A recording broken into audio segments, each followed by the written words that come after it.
Un jour que j'étais en prière, je vis, ou pour mieux dire, je sentis près de moi Jésus-Christ. Et je voyais qu'il me parlait.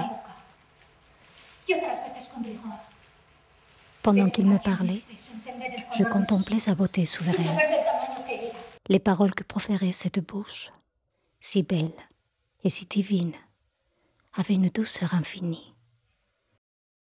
Je m'aperçois qu'il me regarde avec tendresse.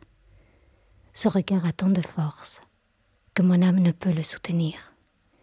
Elle entre dans un ravissement très élevé qui, pour la faire jouir de l'objet de son amour, lui enlève la vue de sa beauté divine. Je me voyais mourir du désir de voir Dieu, et je ne savais où chercher cette vie, si ce n'est dans la mort.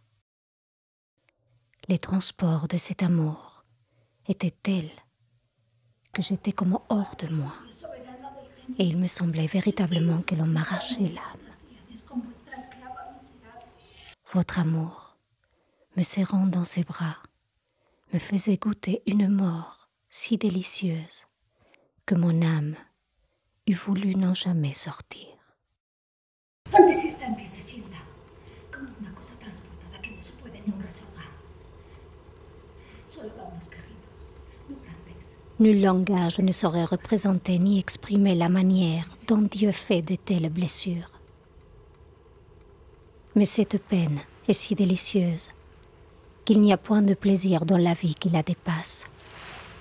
De encarecer y decir el modo con que llega a Dios el alma y la grandísima pena que la hace no saber de sí. Mas es esta pena tan Voici une vision dont le Seigneur daigna me favoriser à diverses reprises. J'apercevais près de moi un ange sous une forme corporelle. Il était très beau.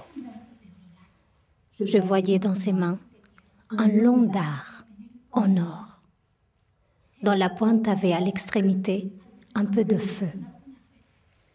De temps en temps, il le plongeait au travers de mon cœur et me laissait tout embrasé d'amour de Dieu. La douleur de cette blessure était si vive qu'elle m'arrachait des gémissements. Et si excessive était la suavité que me causait cette douleur, que je ne pouvais ni en désirer la fin, ni trouver de bonheur hors de Dieu.